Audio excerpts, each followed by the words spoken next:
अब राजस्थान के मुख्यमंत्री के वादे पर मारे जा रहे नौजवानों के सपनों की खबर। माता पिता अपने बच्चों के पीएचडी की डिग्री हासिल करने के लिए मन्नतें मांगते हैं। एक पीएचडी डिग्री धारी तैयार करने में देश का लाखों करोड़ों रुपया खर्च होता है। पढ़ाई करने में एक नौजवान की ऊर्जा, समय, परिवार की कमाई खर्च होती है। उसके बाद भी अगर नतीजे में बेरोजगारी मिले।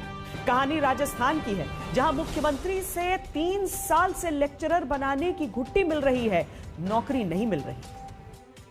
सीने में जलन, आंखों में तूफान सा क्यों है, इस शहर में हर शख्स परेशान सा क्यों है। क्या कोई नई बात नजर आती है हमें, आई ना हमें देख के हैरान सा क्यों है। 1978 में आई फिल्म गमन में गीतकार शहरयार और संगीतकार जयदेव का रचित ये गीत इन चेहरों पर लगाकर आपको सुनाने की वजह है वादा करके बेरोजगार बनाने वाली राजनीति जो वोट लेकर शिकार करती है। जितेंद्र वर्मा जैसे नौजवानों को पीएचडी किए युवा को बेरोजगार बनाकर, जो सोचते रहे कि कामयाबी यूं बटोरेंगे लेक्चरर बनकर, वो भूसा भरने को लाचार छोड़ दिए गए। 2016 में राजस्थान के कॉलेजेस में लेक्चरर की निकली भर्ती परीक्षा पास करने के बाद अब तक छात्रों को कॉलेज यूनिवर्सिटी में जिन्हें पाठ पढ़ाना था वो गाय घर की पुचकार रहे हैं। जिन्हें पीएचडी करने के बाद पिछले 5 साल से क्लासरूम में लेक्चरर बनकर चर्चा करनी थी युवा छात्रों के साथ, वो गायों को चारा डाल रहे हैं। रोजगार के सपनों पर विश्वास घाती व्यवस्था गोबर कैसे करती है, देख लीजिए। 2016 में राजस्थान में लेक्चरर भर्ती निकली। जितेंद्र वर्मा जैसे नौजवान SC/ST वर्ग से परीक्षा पास करते हैं, लेकिन अचानक यह आदेश आता है कि SC/ST वर्ग के 150 पद तो खत्म कर दिए गए और दलील ये दी गई कि अरे वो 150 पद लेक्चरर वाले गलती से निकाल दिए गए थे। राजस्थान की राजधानी पिंक सिटी में सत्ता की गुलाबी खुशबू जिस SC/ST वर्ग को अपना बताकर वोट के दम पर हासिल की जाती है, उसी समाज के बेटे बेटियां अब भी लेक्चरर बनने की परीक्षा पास करके कंधे पर गोबर उठाकर चल रहे हैं। जुलाई 2020 में ही विभाग ने भेज दिया था RPSC को, तो उसके बाद में हम फिर परेशान होते रहे। उसके संबंध में जहाँ जाना था वहाँ गए, मुख्यमंत्री साहब से भी मिल लिए। लगभग हम 3 बार मिल चुके मुख्यमंत्री साहब से भी, लेकिन उन्होंने कहा काम हो जाएगा, लेकिन काम अभी तक भी नहीं हुआ हमारा काम।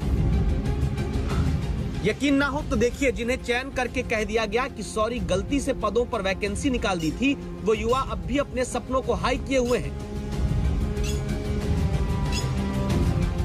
17 सितंबर 2019 को मुख्यमंत्री अशोक गहलोत तक को अपने साथ हुए सरकारी अन्याय की ये बात बता चुके हैं। अगस्त 2020 में जाकर ये चयनित बेरोजगार लेक्चरर मुख्यमंत्री को अपनी पीड़ा सुना चुके हैं। इस साल अप्रैल में भी गए थे। बेरोजगारी का दंश झेलते युवा मुख्यमंत्री के पास दर्द बताकर आए थे।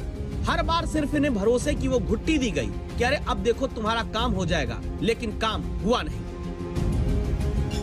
यही कारण है कि जिन्हें बच्चों की किस्मत चमकानी थी, ऐसी प्रियंका समाजशास्त्र में PhD पास जैसी युवा लेक्चरर बनने की परीक्षा पास करने के 5 साल बाद भी सिर्फ एक बहू की जिम्मेदारी निभाते हुए घर में बर्तन मांज रही हैं।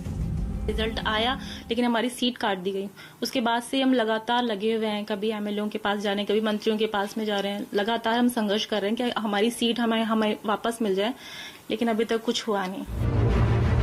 पाश ने कहा था कि सबसे खतरनाक होता है हमारे सपनों का मर जाना। आप सोचिए उस बेटी पर क्या बीतती होगी जिसने समाजशास्त्र में पढ़ाई करके PhD की डिग्री ली, लेक्चरर भर्ती का एग्जाम निकाला और 5 साल बाद भी वो पढ़ाई करियर बनाने की जगह रिश्ते निभाने में बीत रही हो। तो क्यों ना कहें कि ये बेरोजगारी सरकारी व्यवस्था के गर्भ से ही आई है, क्योंकि राजस्थान के कॉलेज और यूनिवर्सिटी में 10,000 से ज्यादा पद खाली है। 8 साल से एक लेक्चरर की भर्ती राजस्थान में नहीं हुई।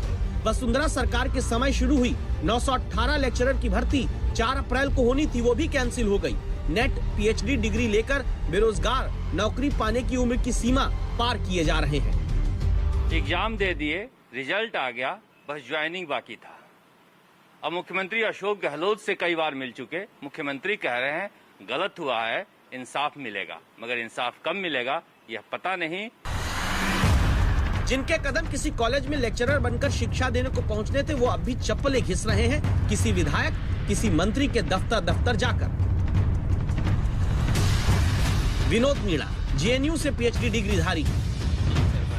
ये युवा पूछते हैं कि वोट लेते वक्त जिस SC/ST वर्ग के नौजवान के लिए नेता सीना फाड़ कर प्रेम दिखाते हैं, तो फिर मुख्यमंत्री जी जल्द गलती सुधार कर नौकरी देने का भरोसा करके भी नौकरी वाली फाइल क्यों नहीं खुलवा पाते हैं। जब कांग्रेस सरकार आई, जो सरकार ST/SC के वोट बैंक से बनती है, हमको उम्मीद थी कि हमको न्याय मिलेगा, लेकिन इस सरकार में भी हम CM साहब से 3 से 4 बार मिल चुके हैं, बावजूद इसके अभी तक हमको न्याय नहीं मिल पाया है। अब होगा न्याय का ही नारा कांग्रेस ने दिया, लेकिन कांग्रेस के ही विधायक दिल्ली से जयपुर फोन करा के भी नौकरी का न्याय नहीं दिला पाते। तो अपनी तरफ से जरूर 2 बार मैं खुद मिलके आया था माकन साहब को, जो अपनी पीड़ा थी, ऐसे संबंधित जो भी मुद्दे थे उनके सामने रख के भी आया। 1-2 मुद्दों में उन्होंने संज्ञान भी लिया और चिट्ठी भी लिख के उन्होंने भेजी थी, लेकिन उसका भी जवाब आज तक कोई आया नहीं है कि क्या उसमें प्रकरण में हुआ। सरकार चलाने के लिए 5 साल मांगने वाले, नौकरी देने का भरोसा देकर 5 साल बाद भी लेक्चरर की भर्ती नहीं कर पाते, PhD पास से गोबर उठवाते हैं। रोजगार के अधिकार का गुण गोबर करने वाली ऐसी कुनीतियों पर दस्तक देना जरूरी है।